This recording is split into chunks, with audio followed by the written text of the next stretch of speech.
Entonces, gracias por asistir. Mi nombre es Juan Ramón Camarillo. Soy ingeniero electricista de la Universidad Nacional de Colombia y doctor en ingeniería por la Universidad de los Andes.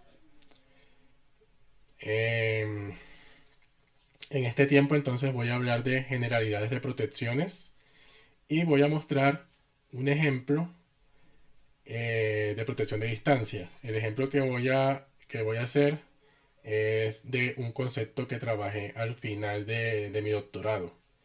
Si tienen alguna inquietud, pues la dejan en el chat. Para cumplir con el tiempo, no voy a responder las inquietudes apenas salgan, sino que voy a esperar hasta el final. Y si no alcanzo a responderlas todas, de todas formas yo les envío las respuestas al correo que usaron para inscribirse. Entonces, si tienen dudas, escriben en el chat o me escriben al correo que aparece en pantalla, admin@jlcamarillope.com. Entonces, bueno, vamos a empezar. Entonces, comencemos hablando de algunas generalidades de los relés de protección. Listo, entonces, los relés de protección deben cumplir con al menos 5 características. La primera es la confiabilidad, que es la seguridad de que la protección funcionará correctamente. Entonces la protección debe funcionar correctamente para fallas dentro de su zona y no operar para fallas por fuera de su zona. El sistema de protección debe operar cuando sea necesario y evitar operar bajo contingencias normales. Entonces si hay una sobrecarga, el sistema no tendría por qué operar. Y bueno, si no se cumple nada de lo que mencioné, se dice pues que el sistema no es confiable. La segunda característica es la velocidad. La velocidad asegura que la duración de la falla sea la mínima. La seguridad es bueno cumplirla teniendo en cuenta que entre más tiempo hay de falla, hay más probabilidad de que el sistema después de la falla entre en una condición de operación anormal, llámese pérdida de estabilidad, pérdida de sincronismo y demás cuestiones. La selectividad, a su vez, es la propiedad que asegura que se desconectará la menor cantidad de equipos en el sistema. Habiendo una falla, los únicos interruptores que deben operar son los interruptores que están hacia los lados de la falla. Si operan interruptores que están más alejados de la falla, entonces el sistema no es selectivo. Y cuando se desconectan más sistemas, más equipos de los que son necesarios, entonces se afecta la continuidad de muchos más usuarios. La simplicidad,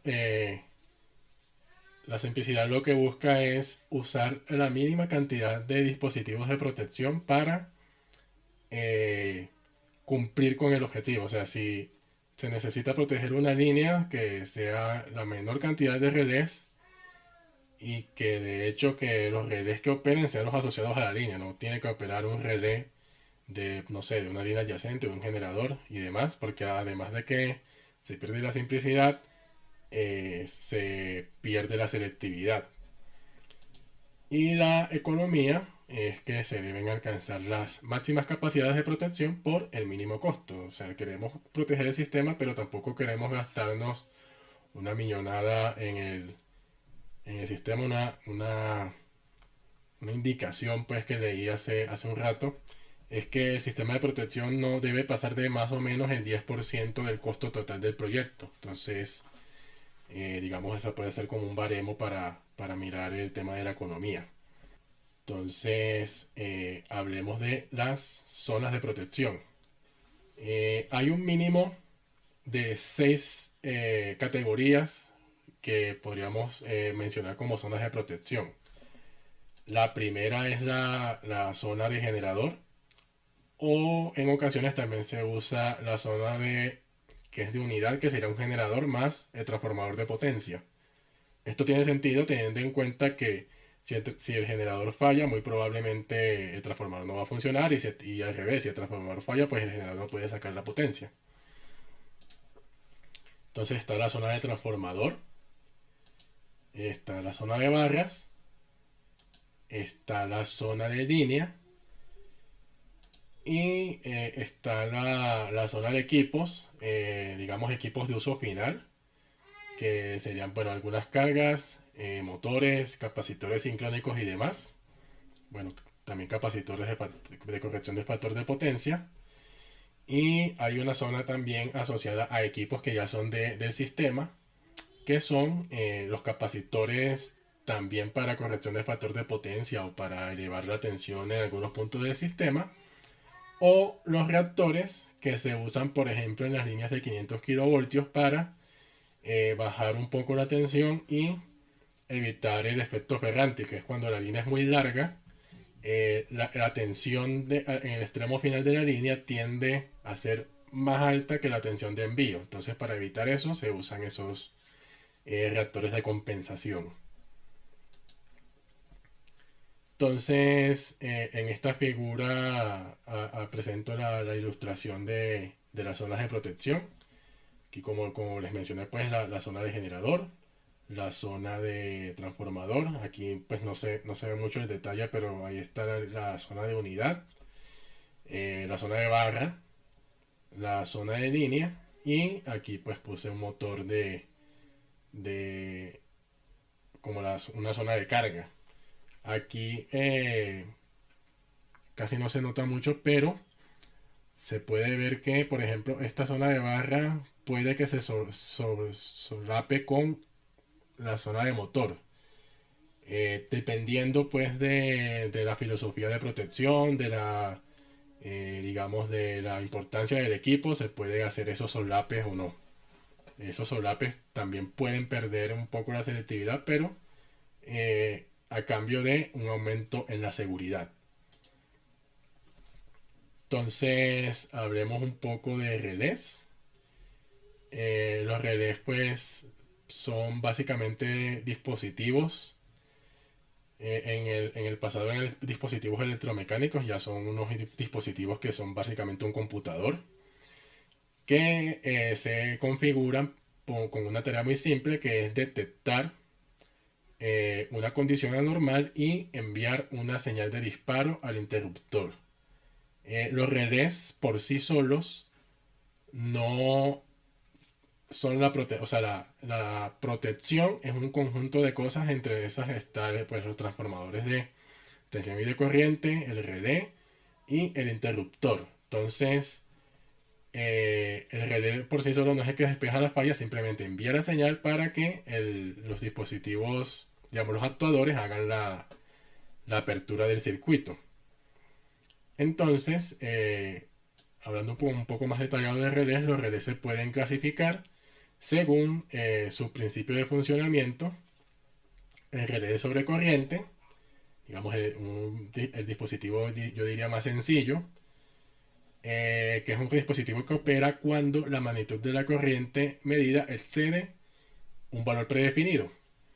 Entonces el relé de sobrecorriente se puede programar para que su operación sea instantánea, es decir, sin retardo de tiempo intencional, para que sea, digamos, pero lo más común es que sea con una característica de tiempo inverso, es decir, que a mayor corriente, menor tiempo de operación y viceversa. Entonces, también podemos hablar del relé diferencial. El relé diferencial es un relé diseñado para responder a la diferencia entre una cantidad eléctrica entrante y una cantidad saliente. Por lo general se toma como cantidad la corriente. En la zona protegida, la corriente que entra debe ser igual a la corriente que sale. Ya cuando hay, por ejemplo, dispositivos como el transformador que hacen un cambio de fase y un cambio de magnitud, pues hay que hacer unos factores de compensación, pero digamos el principio es el mismo. Tenemos entonces también el relé direccional, que es un relé que responde a la comparación de fase entre una corriente con respecto a una referencia que puede ser de tensión o de corriente. Tenemos también entonces el relé de distancia, que es del que vamos a hablar hoy. El relé de distancia es un dispositivo de protección que responde a la tensión, la corriente y la diferencia angular entre la tensión y la corriente vista por el relé. Entonces estas cantidades se usan para hacer combinaciones lineales entre ellas, de tal forma que se calcula la impedancia vista por el relé. La impedancia calculada, entonces, bueno, por teoría, es una función de la ubicación de la falla desde el punto de medición del relé. Y bueno, los relés de distancia pueden ser inherentemente direccionales si se diseñan correctamente. O sea, por ejemplo, la característica mod de la que vamos a hablar es una característica inherentemente direccional. Y para finalizar esta parte, entonces tenemos la protección piloto, que es cuando se usan canales de comunicación como mecanismo para comparar cantidades eléctricas en dos puntos del sistema. Por lo general se usan en líneas, digamos en dispositivos que son más grandes, como las líneas cuando hay, digamos, un transformador o un equipo más pequeño, no se necesita un canal de comunicación porque pues se puede cablear ahí directamente. Entonces, como para contextualizar algunos dispositivos comunes de protección, ahí menciono varios, pero básicamente, digamos, según la norma ANSI C37.2, que es la que da los números de dispositivos de protección, la función 21 es la función de distancia, que es un dispositivo que funciona cuando la admitancia, la impedancia o la reactancia del circuito aumenta o disminuye más allá de un valor predeterminado. Entonces, la protección de distancia, de la que vamos a hablar, digamos, el nombre de relé de distancia se debe al hecho, como ya lo había mencionado un poco, a que la impedancia es una medida de la distancia hasta la falla en una línea de transmisión o una línea de distribución en general. Los relés de distancia comparan entonces la señal de tensión y la corriente que miden, y el dispositivo, como ya mencionado, funciona cuando el valor se excede un umbral predefinido. Los relés de distancia tienen una ventaja, y es que no se ven afectados considerablemente por el volumen de generación en servicio en el momento del evento. Es decir, uno tiene un cálculo de un equivalente de cortocircuito, que es equivalente, pues es un equivalente de Thevenin, una fuente en serie con una reactancia, que bueno, la fuente uno siempre la supone que de magnitud 1 por unidad, pero la reactancia varía considerablemente dependiendo del momento de generación. Claramente en una generación baja, pues la impedancia es mayor, y al revés, en un momento de alta demanda, pues la impedancia tiende a aumentar, aunque bueno, eso tampoco es que sea una camisa de fuerza. La idea general es que esa reactancia cambia dinámicamente. Y los relés se ven, no es que no se afecten, pero se ven poco afectados por ese hecho. Entonces, los fenómenos como balanceados, como las fallas trifásicas, la pérdida de excitación de un generador y la pérdida de sincronismo, son vistos por el relé de distancia de la misma manera. O sea, son una medida de impedancia. Por lo que se deben tomar medidas para evitar el funcionamiento indeseable de los relés de distancia en estas condiciones. O sea, cuando hay una oscilación de potencia, cuando hay una pérdida de campo, la protección de distancia no debería operar. Y al revés, si hay una falla, digamos, trifásica, la función de pérdida de sincronismo no debería operar.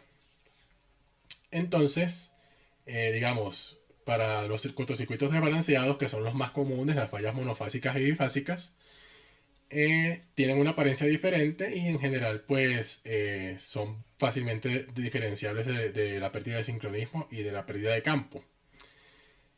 Un criterio que se usa para diferenciar los fenómenos es la velocidad con la que cambia la impedancia. Para una protección de distancia, para una falla, perdón, la velocidad de cambio de la impedancia es muy rápida, y para una oscilación la velocidad de cambio de la impedancia medida es un poco más progresiva. Entonces, digamos, es un criterio para bloquear ante pérdida de sincronismo. Entonces aquí presento un diagrama unifilar para las conexiones de un relé de distancia. Como les había mencionado, pues las entradas del relé, esta cajita del relé, las entradas son la tensión medida por un CT, por un PT, la corriente medida por un CT, y bueno, dependiendo de la tensión del sistema, el CT puede ser capacitivo o inductivo. La elección entre esos CTs pues se hace básicamente por economía. Para alta tensión, para más de 70 kilovoltios aproximadamente, se usan PTs capacitivos. Y para tensiones menores a 70 kilovoltios se usan PTs inductivos. El PT capacitivo es básicamente que se hace un divisor de tensión en el cual no se mide la tensión total, sino que se hace, digamos, 10 capacitores en serie, se mide en un capacitor y esa tensión pues es un décimo de la tensión total. Y así pues, digamos que se hace la medición de tensión.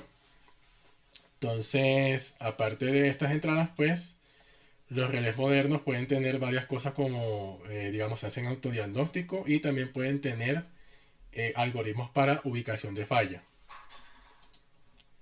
Entonces, antes de hablar de la característica MO, vamos a hablar del diagrama XR, que pues es necesario entenderlo para entender la característica MO. Entonces, el diagrama XR es donde siempre se hace el análisis de las funciones de protección que usan la impedancia como medida digamos, como variable de decisión. Entonces las características de relé de distancia, como dije, se explican en un diagrama de impedancia. Entonces este diagrama básicamente es un plano cartesiano donde el eje X se representan las resistencias y en el eje Y se representa la reactancia. Entonces para cualquier discusión, que lo tengan en cuenta, el origen de coordenadas es el punto de medición del relé. Entonces puede que, digamos, de aquí en adelante está una línea y acá atrás está otra línea, pero para efectos de diagrama, el punto, digamos, si estoy protegiendo la línea, una línea que está hacia adelante, entonces el origen será este, independiente de que por acá haya otra línea conectada. Entonces, bueno, obviamente en la figura presento esa ilustración. Y para finalizar esta parte, las impedancias en este diagrama se pueden representar en ohmios primarios o en ohmios secundarios. Ohmios primarios pues serían teniendo en cuenta la tensión y la corriente nominales del circuito. Y los ohmios secundarios sería teniendo en cuenta la tensión en el secundario de los transformadores de instrumentación. Digamos, para el caso de transformador de potencial casi siempre se usa 120 voltios como tensión secundaria, y para el transformador de corriente entonces se usa 1 o 5 amperios.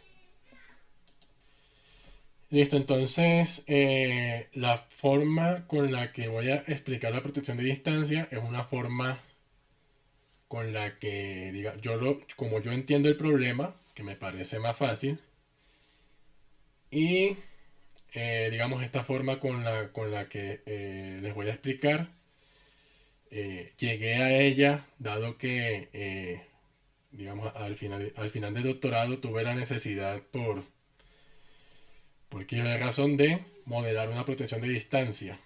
Yo en realidad quería hacer una protección de pérdida de sincronismo de un generador, pero como paso previo tuve que hacer la protección de distancia.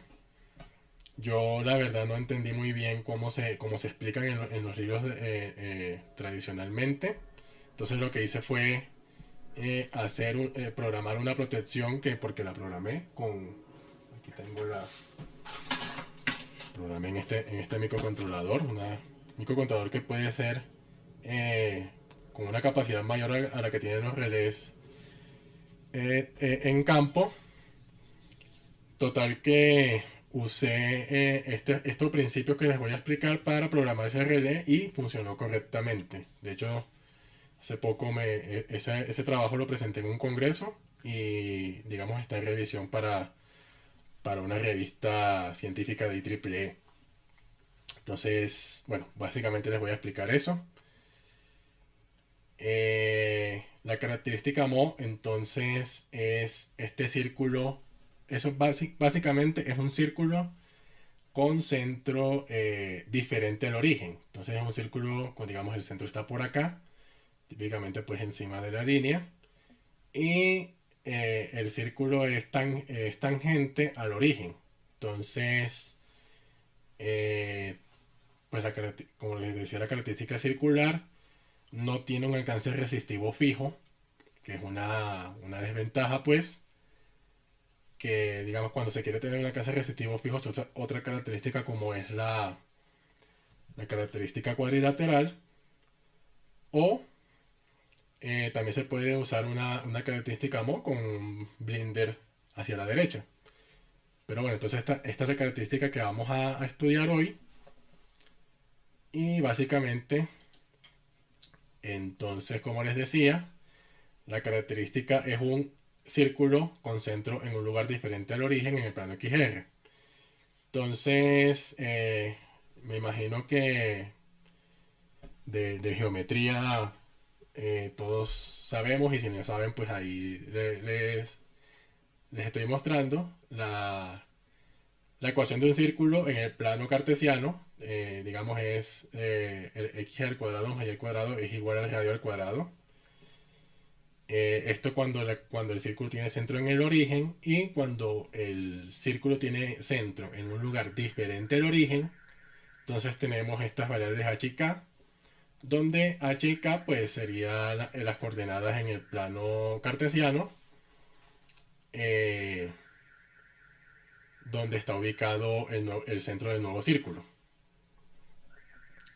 Entonces nosotros no estamos en un plano cartesiano en el cual X representa la resistencia y Y representa la reactancia. Entonces,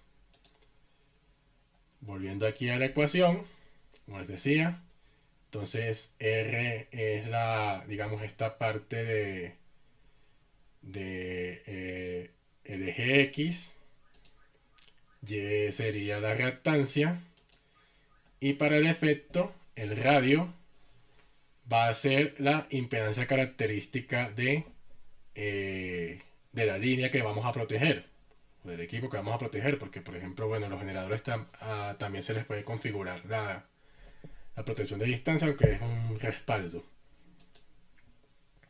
Entonces, digamos, ese es el centro. Entonces, si este es el centro del círculo, la coordenada en X, aplicando pues identidades trigonométricas y Pitágoras básicamente, el punto sería la impedancia característica multiplicada por el coseno de el ángulo de la línea. Digamos que el ángulo de la línea es este ángulo que forma esta línea que representa la impedancia de la línea con el eje horizontal, con el eje X. La coordenada en X, bueno, la coordenada en X, la coordenada en R sería esta, ZC por coseno de teta del ángulo de la línea, y la coordenada en X sería la impedancia característica por el seno del ángulo de la línea.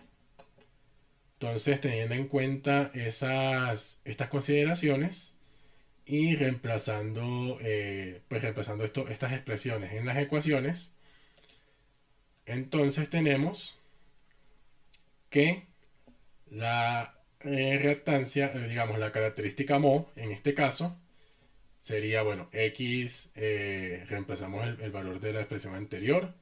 Entonces la impedancia característica, bueno, aquí me equivoqué, la impedancia, esta sería Z de la línea. La impedancia característica casi siempre es una fracción del valor total de la línea. Entonces este valor de n es un valor por el que se multiplica la impedancia de la línea, que por lo general está entre 0.8 y 0.9, sí, 0.8 y 0.9, lo que quiere decir que se protege entre el 80 y el 90% de la distancia de la línea. ¿Por qué no se protege el 100%? Para evitar un fenómeno que se llama el sobrealcance, que bueno, después no voy a hablar de eso ahora, pero es básicamente por eso. Y entonces esta ecuación digamos, es la que representa este círculo. Entonces, haciendo manipulaciones trigonométricas, aplicando identidades y demás, llegamos a que la comparación que hace el relé para digamos, dibujar la característica mo es esta ecuación que está aquí. Entonces, básicamente la reactancia medida al cuadrado por la resistencia medida al cuadrado, o sea, R sub R es la resistencia medida por el relé, menos la resistencia multiplicada por la impedancia característica por el coseno del ángulo de la línea, debe ser menor que la reactancia medida por el relé por la impedancia de la línea por el seno del ángulo de la línea menos la reactancia medida por la línea al cuadrado.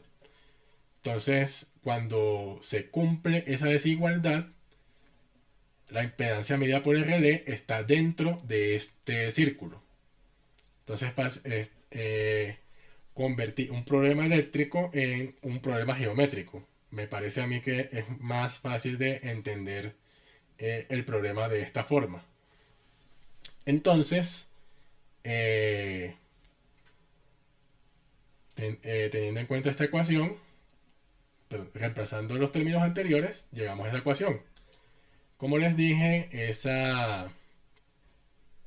digamos, esta forma de entender esta protección de distancia fue publicada en un congreso, que bueno, este congreso fue este año, iba a ser en Las Vegas y bueno, lo cancelaron por toda esta cuestión de la pandemia. Entonces lo presenté virtualmente y nada, pues ahí está, si tienen acceso a la base de datos de IEEE, pues lo podrán descargar. Aunque creo que voy a subir el borrador del artículo a mi página para que también lo puedan mirar. Entonces, vamos a hacer un ejemplo. Y vamos a hacer un ejemplo, bueno, aplicando estos comparadores. Entonces,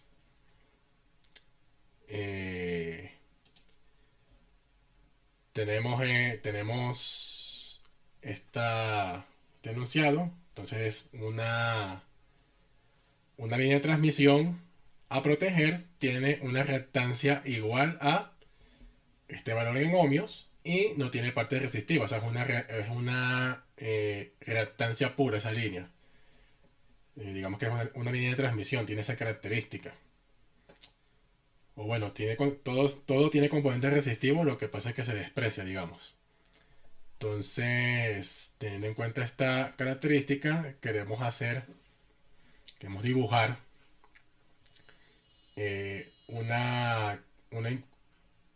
queremos hacer la protección MO, digamos de la zona 1, con un alcance del 80% de la impedancia de la línea y con un ángulo de inclinación de 85 grados. Entonces nos piden pues expresar el comparador necesario para construir esa característica que nos piden y dibujar la característica en un diagrama XR.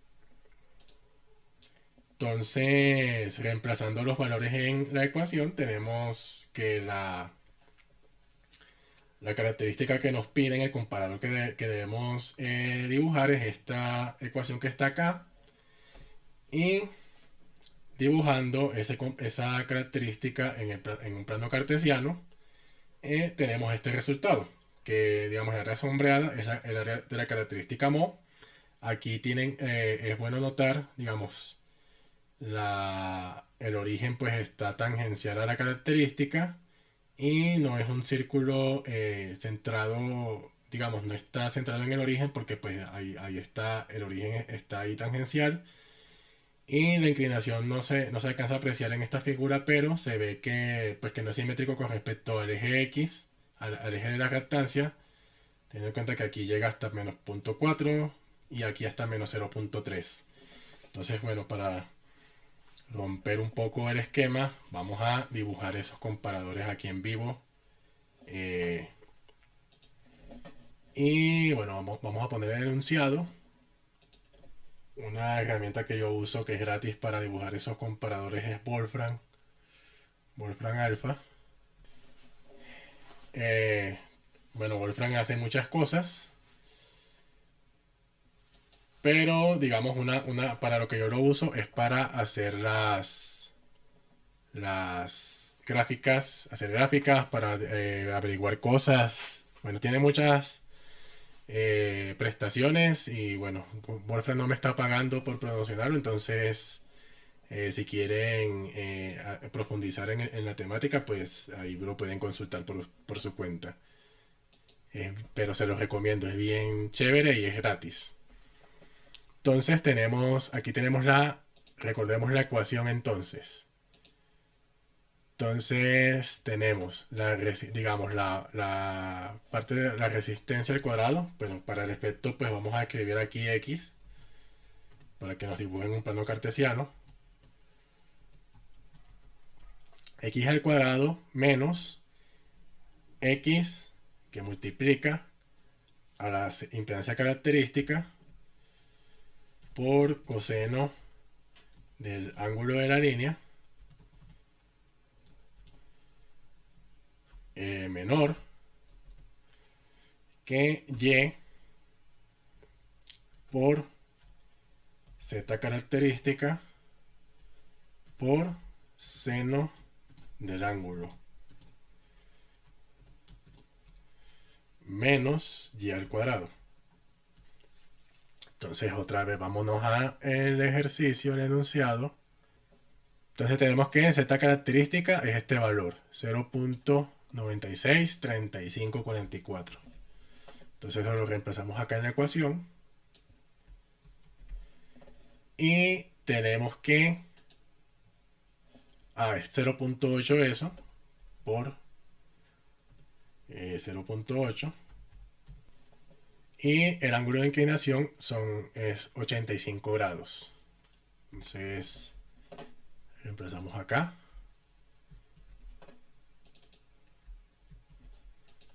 Le damos Enter. Y ahí está el círculo.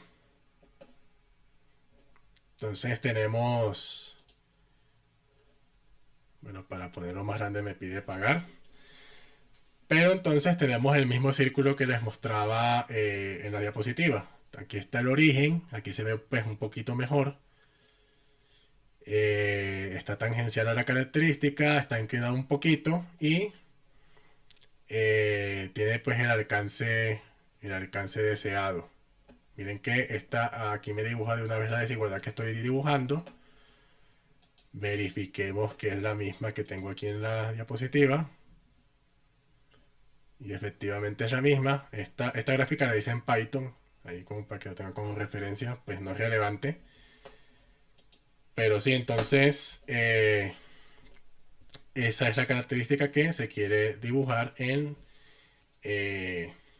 cuando se hace la protección de distancia con esta característica. Entonces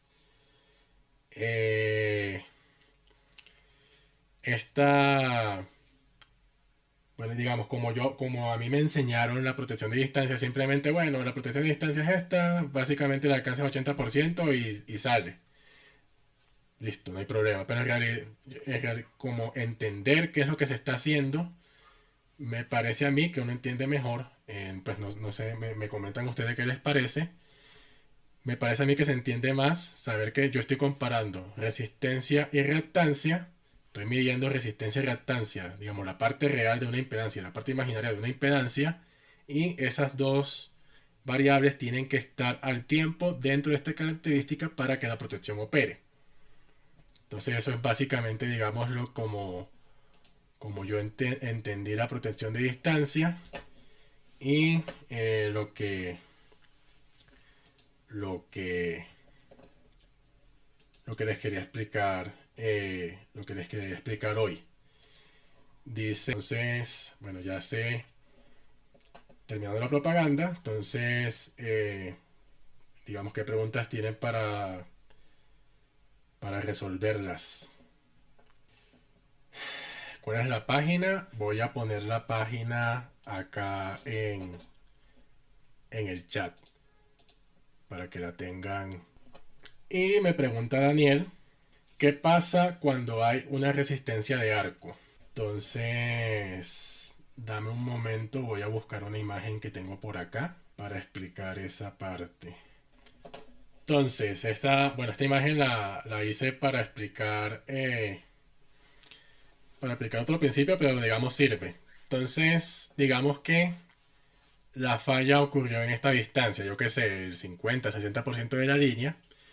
Entonces, cuando hay una resistencia de arco, o una resistencia, digamos, de aterrizamiento de la torre de transmisión, lo que va a hacer es que la impedancia medida va a estar desplazada en el plano XR, el valor de esa resistencia de arco más esa resistencia pues del pie de torre, que digamos que será la traducción. Entonces, teniendo en cuenta que esta característica MO, cuando se sabe que típicamente hay impedancias de falla, o hay impedancias de arco, o hay fallas de alta impedancia, como la característica MO no tiene alcance resistivo fijo, lo que se hace es usar una característica cuadrilateral.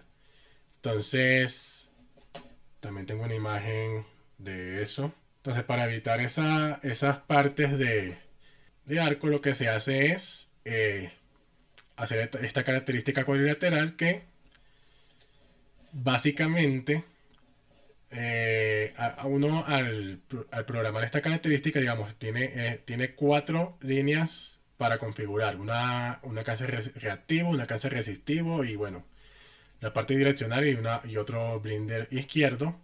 Entonces lo que se hace es que este blinder derecho de la resistencia se ajusta mayor a esa resistencia típica del arco para pues abarcar esa zona de protección y que no haya problemas de operación. En una característica MO lo que pasaría, pues, puede que se opere, pero por ejemplo operaría en zona 2, lo cual implica un tiempo mayor de despeje de la falla y por lo tanto pues se pone más en riesgo el sistema. Entonces, pues, en resumen, cuando hay una resistencia de arco, lo que sea, o cuando se sabe pues que hay una resistencia típica una impedancia típica de falla, lo que se hace es usar una característica cuadrilateral, básicamente. Otra pregunta: ¿de acuerdo a qué criterio se escoge si realizar la protección usando una característica cuadrilateral, MO, etcétera? Bueno, creo que ya respondí en parte eso. Pero digamos, ampliando un poquito, la característica MO se usa típicamente para líneas cortas, y corto es dependiendo del criterio de cada persona, pero básicamente distribución y transmisión típicamente se protege con MO, y líneas de transmisión y algunas de su transmisión se protegen con característica cuadrilateral. Entonces, ¿qué otras características de geometrías existen en la protección de distancia? Básicamente, bueno, aquí la imagen está perfecta. Básicamente uno podría tener esta parte de líneas rectas para característica cuadrilateral, y para las características circulares se tiene entonces la ecuación de círculo. Cuando uno va a programar, por ejemplo, una característica lenticular, que es de... La característica lenticular se puede hacer de dos formas: un polígono alrededor de la línea, o la intersección de dos círculos que queda ahí redondito. Creo que voy a mostrar una parte de la presentación que hice en el artículo de IEEE. Lo busco por acá. Entonces, no, eso está en la tesis. Por ejemplo, en esta parte de la característica lenticular, lo que hice fue programar un polígono. Este polígono es asimétrico. Entonces, por ejemplo, ahí, bueno, esta era para una característica de pérdida de sincronismo. Entonces, el polígono completo es pegar este triangulito de arriba aquí, y ya queda el polígono completo. Entonces, así se puede hacer una característica lenticular. Y para la protección de pérdida de sincronismo, hay una combinación también que se puede hacer entre líneas y círculos, que está aquí adelante. Bueno, ahí mostré el comparador.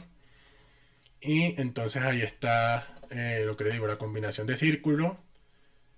Se hace esta empanada que caló bastante cuando le expliqué a alguien refiriéndome a esto como una empanada.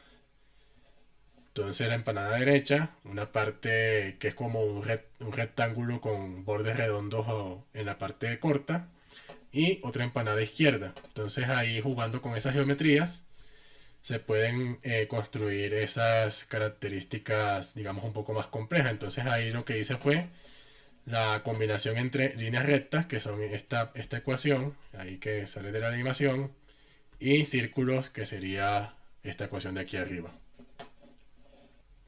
Para los que no lo han hecho, pues los invito a que se suscriban al canal. Voy a seguir compartiendo contenido de forma gratuita. Pues obviamente voy a hacer cursos, pero también voy a seguir compartiendo contenido tanto en videos en YouTube como entradas en mi página. Les agradezco la asistencia. Si tienen alguna pregunta que no quisieron hacer en el chat, pues me escriben al correo. Como les digo, bueno, los invito a que se inscriban al curso. Y nada, gracias por asistir. Entonces nos vemos en una próxima ocasión.